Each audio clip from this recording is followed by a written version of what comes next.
Fala, meu povo, tudo bem com vocês? E a mídia americana está discutindo quem vai se classificar no grupo do Botafogo, tá? Lembrando, Botafogo, PSG e Atlético de Madrid, os três podem se classificar hoje, que é a última rodada do seu grupo. Botafogo, só se acontecer uma tragédia para o Botafogo não se classificar, o Atlético de Madrid tem que ganhar de 3 gols de diferença do Botafogo e o PSG ganhar do Seattle Sounders. Se liga aí o que eles estão falando sobre o Fogão agora. Two of probably the best 6 or 7 club sides in Europe, maybe 2 of the top 10, if you want to kind of be harsher on Atleti, but this was not expected to happen, what Botafogo has done so far, and all the credit to them.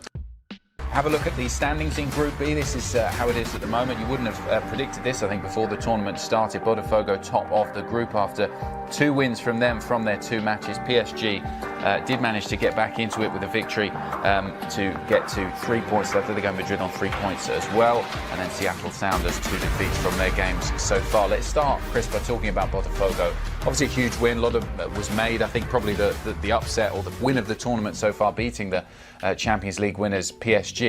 And I wanted to talk, I guess, more generally about these Brazilian sides who've had a lot of success at the Club World Cup.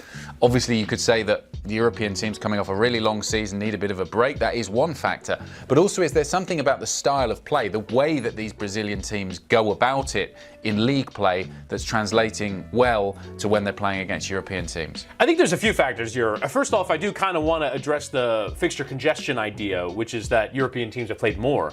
Brazilian sides have actually played, if you measured over the last 12 months, some of the Brazilian teams have played more than 70 games in the last 12 months, because these are sides that play in a 38-game league season in Cup and Libertadores and state championships as well. So these are incredibly busy clubs. And you look at the level of success. You talk about a few things here. One is, of course, the talent base. You're a club in Brazil, and Europe cannot scout everyone. And also, Brazilian clubs are very well resourced. There are clubs that are now owned by John Textor, obviously in the case of Botafogo, but others as well that have money that can keep good level players away from MLS, away from Europe, and convince some players to come back as well after their times in Europe and perform well for Brazilian clubs. So there's just a character of Brazilian football that obviously has the level to compete at the very highest level, especially when, and this is the last thing that I think is worth noting, there is that sort of intangible, if cliche, motivational factor.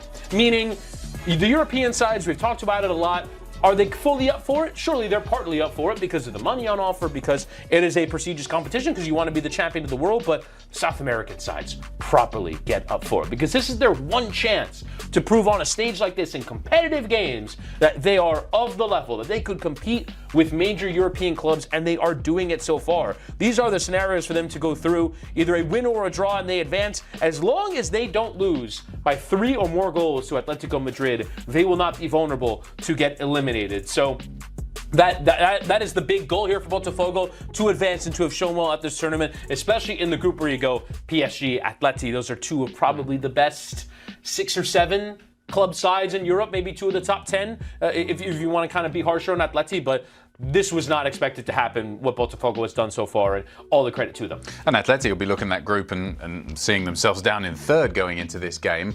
How do you assess their competition so far, and have they got a chance of beating Botafogo in that final game? I think so. I think you look at the level of talent that's in this Atleti side. I thought they showed themselves very well in the Seattle game. I thought that they were frankly unlucky to have not gotten even more goals from that game.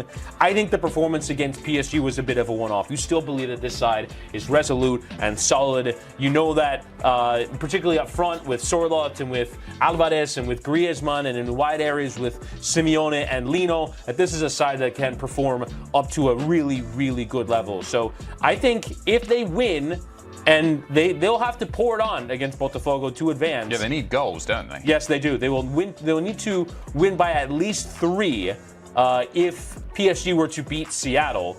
And I think that's a scenario where you're looking at, you're going, I mean, I don't know if Atleti kind of have it in their constitution to fully go for it. When they do, they kind of do it for short periods. So I'll be curious how they manage it. But all of a sudden, they find themselves in a position where they're going to have to not only win, but win big against Botafogo. I think they can do it, but Botafogo will obviously be as resolute as they were in the PSG game to try and defend for long periods and make sure that they're not going to be beaten by the margin that knocks them out of the tournament. Yeah, it's going to be a really interesting game, that one. As for PSG, Do you think they're going to be out there to try and prove? I mean, I know they're only playing Seattle Sounders, and obviously they're heavy favourites going into that one, and you'd feel they should win that one fairly comfortably. But they're out to prove that Botafogo game was just a blip, aren't they? Yeah, I think for PSG. First off, let's also understand that it probably was just a blip. It was a game where Botafogo scored a deflected goal, and it just wasn't working for them on the night. And by the end of the game, I think one of the things you see that man there, Vitinha, celebrating a goal in the first game, was hitting pot shots from 30 yards. That's not what we're used to seeing from PSG. I think they were just really frustrated on the night, and that ultimately I would be a little terrified if I were Seattle Sounders going into this game. All PSG have to do is win.